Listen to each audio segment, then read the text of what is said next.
Yo, what's going on, Dragon Ballers? Welcome back to another discussion video. Today, I want to quell you guys of all your different fears about the Goku Black ramp deck. It's a deck that's caused some people to quit the game. It's a deck that has people pretty worked up. I mean, 8 energy by turn 3, that's the claim. And you're dropping a really powerful boss monster that really doesn't have any way to be interacted with. It's scary, but it's not statistically good. It's actually statistically terrible. And I want to go over that with you in today's video. We have some math, we have some discussion. It should be a fun ride. Guys, if you're new here, make sure to subscribe, hit that bell so there's a video. If you want to help support the channel, there are many free ways to do that during these trying times. You can always like the video, maybe share the video, maybe watch an ad. And if you want to buy or pre-order any of the cards you see in today's video, you can always use my link in the description to TCG Player.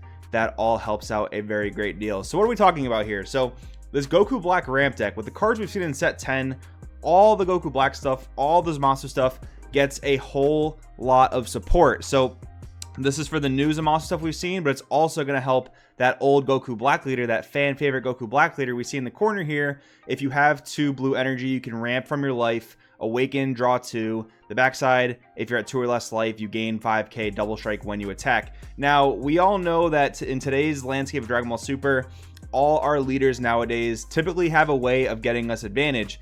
This leader, I guess you can say, gets you advantage, but it doesn't draw you cards. It doesn't get you raw card advantage. It gets you energy advantage. But what can you do with that energy advantage if you don't have the card advantage consistency in your deck? Well, that's kind of what we're going to explore in today's video. So for the perfect curve of this deck, you need 5 specific cards, ideally in your opening hand. You can draw into them over the course of 2 turns. The odds of that are very, very low, as we're going to talk about in the video. But let's just say you have the nuts. We're going to go through a turn here. So the 5 cards we need are these 5 cards I'm highlighting as we go through, and then 1 card for energy. So we charge our copy of Android 17 that we don't need. We're going to play the Zamasu. The Zamasu gets us the top card of our deck into our energy, so we're going to energy that. Then our leader will activate to energy the first card of our life. Now we have 2 energy to play with. That lets us play the Zeno Unison.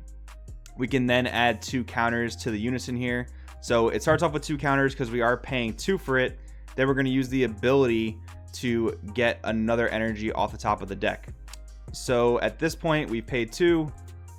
This Senzu Bean becomes an energy. I can zoom in a bit because we actually don't have an opponent. So at this point, on turn 1, we have 4 energy. Now what we have to do here is we have to get rid of an energy for Zamasu. So that's going to be our plan for destruction going to the drop area. We have to get rid of energy for our leader and an energy for our Zeno. For Zeno, it has to be the energy that we picked. For Goku Black, it can be any of our energy as long as we get rid of 1. So you're basically going to pick your Goku Black energy to be the same as your Zeno energy. So you get to keep that ramp. So we have 2 energy. It was pretty much a pretty complicated way to get to 2 energy on turn 1. And now you'll see we only have 3 cards left in our hand, so not looking good in terms of our overall card economy. Now let's just say, for example, we're playing against Piccolo maybe, and they don't attack us turn 1. We're keeping all our life there just for the sake of the video. We're drawing for turn, we're untapping all our energy. We're going to charge this card we just drew because we need these other 2 cards in our hand to keep going. So Goku Black Rose, Inviting the Darkness. When you play this card, if leader's Goku Black or Zamasu, add the top card of your deck to your energy. So we're going to tap 3 for this guy. We're going to energy the top card of our deck. And we're going to use our leader effect to ramp 1. So that puts us at 6 life. We can use Zeno to then ramp another 1 if we wanted to. So that's going to be the top card of our deck getting ramped there. Now we're going to tap 2 for the Majin Defire Supreme Kai. Now we go to the end of our turn. We sacrifice energy for Goku Black. It's going to be the same energy we picked with Zeno. So we're going to get rid of that. We're going to bring this over. We have 5 energy here. Now going into our, and we also have the Mana Dork, so keep that in mind. So we actually have 6 energy to work with here. Now going into the next turn, we draw for turn. Again, let's just say we didn't get attacked. We untap all. We charge Goku Black, which at this point, I guess technically you don't have to charge it, but we will just for the sake of the video. Now we go for ramping with the Zeno. We go for ramping with our leader, putting us at 5 life. And then let's just say you have been attacked at some point during this turn. You can then awaken, but for the sake of this video, we haven't been. So now we have 1, 2, 3, 4, 5, 6, 7, 8 energy and the Mana Dork. We can play our Android 17, turning the tide. So very specific setup. I guess technically you didn't need the Mana Dork, but still pretty specific here.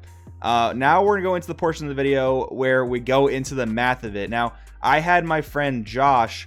Josh is an OG member of Shenron's Lair. He used to be on the team. He went to go do adult things, become a math teacher, a calculus teacher no less, and he helped me do some probability, some math problems, so I could tell you guys just how statistically terrible this deck is. So real quick, we'll go to a snapshot of the deck I use, and then we'll go into the math of the thing. So real quick here, this is the deck that I use. I mean, the deck list doesn't really matter itself. This isn't even like a really refined or special version of the deck. It's just the skeleton. You need 4 copies of all your ramping cards. You need 4 copies of your Android 17 Turning the Tide, and that's pretty much your maximum consistency, right? Now, of course, the deck can go other avenues, which I guess you can say discredits a bit of this video, but it really doesn't matter because we're going with the nuts, the god hand, the hand you really want to see. You want to drop that turn 3 Android 17 Turning the Tide.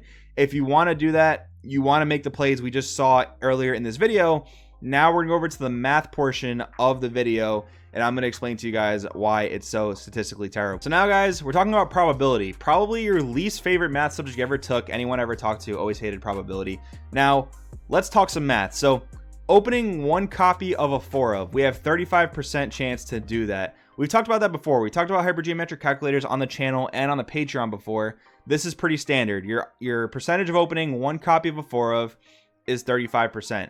Opening 1 copy each of 2 different 4 ofs, well, now it's getting a little bit worse, 11%. So let's say on turn 1, we really need to open our Zamasu and our Zeno Unison. Well, our odds of doing that, before the mulligan, 11%. Your odds get a little bit better with the mulligan. Let's say you have 1 copy of Zamasu, you send the rest of your hand back, but it really doesn't increase all that much. So for the sake of the video and the sake of simplicity, 11% of opening 2 different 4 ofs, opening 3 different 4 ofs, which actually we kind of need to do in this deck, which I'll explain a little bit later. 3%, very bad. Opening 1 copy each of 5 different 4 ofs, which we just did in the video explaining the combo, 0.2%. Not very good. You're never really going to open the 5 different 4 ofs that you need for this combo. I guess you can say you don't necessarily need the Supreme Kai of Time, but you do need some combination of those 5 cards over the course of the turns, and your odds of doing that are very bad. Now, moving on to some more complicated math. So basically, I asked Josh a few questions. I'm going to read them off to you guys. Once you have your 6-card hand and the mulligan is complete, the top 8 cards of your deck are placed in a separate zone as your life. Let's say you need 3 specific cards in your hand very early on in the game, and after your mulligan, you only have 1 of them. What are the odds that at least 1 copy of those 2 cards are in your life? That's 18%. I do have the math on the screen here if you want to check it out. You can fact check me. Again, I didn't do the math. My friend Josh did. He is pretty trustworthy. Again, very smart guy. I trust his math on this, and I appreciate it again for helping me out. Now, the next question, what are the odds that as your opponent attacks you and you take cards from your life to your hand, that the life card may be one of the 2 cards that you're missing? Again, assuming that there are 1 copy of the 2 different cards in your life, that's 4%. So even if your opponent is attacking you, which in the example we did in the beginning of this video, our opponent wasn't attacking us, but even if they were attacking you and we assume that you have 1 copy of both cards you need in your life, the odds of getting that to your hand is only 4%. So that's, again, not looking very good for the statistic probability of this deck. Moving on, another question I asked him, after the mulligan, let's say you have 1 of 3 cards that you need in your opening hand, but you're missing the other 2. After the first turn, as each turn rolls around, you draw a new card from the top of your deck. What are the odds that the card you drew in your second turn will be one of the cards that you need? 11%. Again, very low percentage, not very likely that you're going to get the cards that you need just by drawing them. And why is this important? Well, Goku Black, again, doesn't draw any cards. It doesn't gain you advantage like other leaders do. Let's say, for example, this type of deck was playable with one of the new Zamasu leaders. Well, those cards help you see new cards. So maybe this percentage would increase because instead of seeing 1 card per turn, you'd be seeing at least 2 cards per turn. And this deck can't really afford to play cantrips because the curve is very specific. So you can't even really factor in cantrips there filtering out your deck. You really just have to rely on your draw for turn because, again, your leader doesn't help you see new cards. Now, the last question I asked Josh here, let's say you open 3 cards that you need, which we know that is the 3% chance because we talked about that earlier. By turn 3, you will draw 2 new cards off the top of your deck. Assuming there are 0 copies of any of the cards you need in your life and they're all in your deck. Every card you need is in your deck. Every single copy of them are in your deck. What are the odds of drawing into the other 2 cards you need by turn 3? Again, just drawing off the top of the deck. I don't have the math displayed for you guys here because that was some pretty complicated stuff, and to be honest, I don't ever want to think about it ever again, but it was 0.04%, not even a 1% chance that you will just happen to draw into all the cards if they all happen to be into your deck. So as you guys can see, when you're playing this Goku Black ramp deck, when you're playing against this Goku Black ramp deck, you need a very, very specific opening hand. You want to have the Zamasu, you want to have the Zeno all on turn 1. Then by turn 2, you want to have either the Goku Black or the Majin Defier because they basically play the same role at that point. And then by turn 3, you're hoping that you have drawn into or that you have opened the Android 17, Turning the Tide. And the odds of that are just not in your favor. The leader doesn't draw enough cards. The leader doesn't gain you any real type of advantage. So that is my argument for this deck. This is not a deck to be scared of. Now, one thing I want to mention here is, yes, the deck is obscenely powerful. The deck is very, very powerful.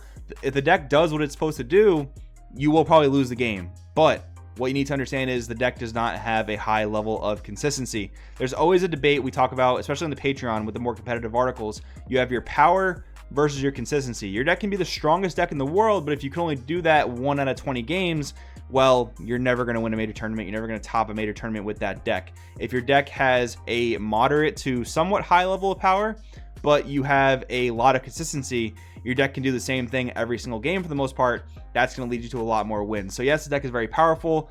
No, the deck is not consistent in any way, shape, or form. I know that the math on this could be taken in a lot of different ways. You could probably tweak the numbers a bit, but I know that the math is not favorable for this deck. So if you guys want to debate in the comments below, you're free to do so. I'm not going to be able to really contribute to that. Maybe I'll have Josh monitor the comments, but again, I want to thank you guys for watching. Let me know in the comments below what you guys think, and I will see you guys next time.